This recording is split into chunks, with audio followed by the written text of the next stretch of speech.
So another day, another motor na babaklasin natin mga boss. Sobrang dumi ng kanyang carburetor at air filter, kaya alam na natin kung anong tsura ng kanyang piston.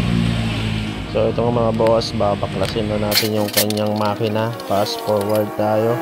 So itong makina pala to mga boss, sobrang ingay ng makina, kaya hindi ko na napaliwanag kung hindi ko na na-video kung gano'n siya kaingay.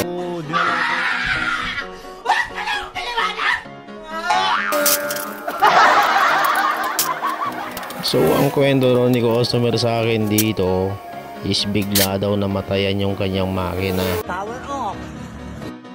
Ayan mga boss, nag power off daw, tapos nung pinandan na yung kanyang makina ay sobrang lakas na ng ingay ng kanyang makina, parang tunog connecting rod. So ang ginawa ko dito mga boss is general overhaul talaga to para ma-check lahat, kasi maraming tagas ng langis yung kanyang mga oil seal, at para makita na rin kung may tama yung kanyang connecting rod. So panoorin nyo na lang mga boss, hindi ko naman na video lahat, pero maayos na yung motor mga boss.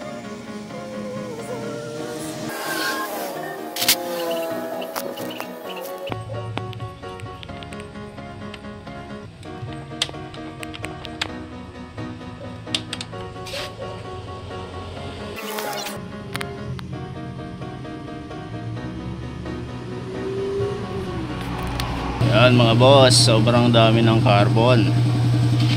Tapos sobrang ingay kasi ng makina nito eh. So piston check tayo. Open na.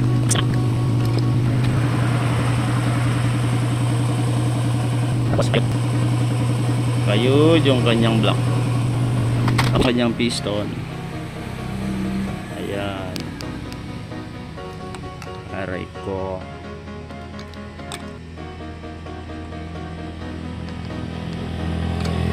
Baklasin lang natin yung piston, tapos check natin kung may tama yung connecting rod.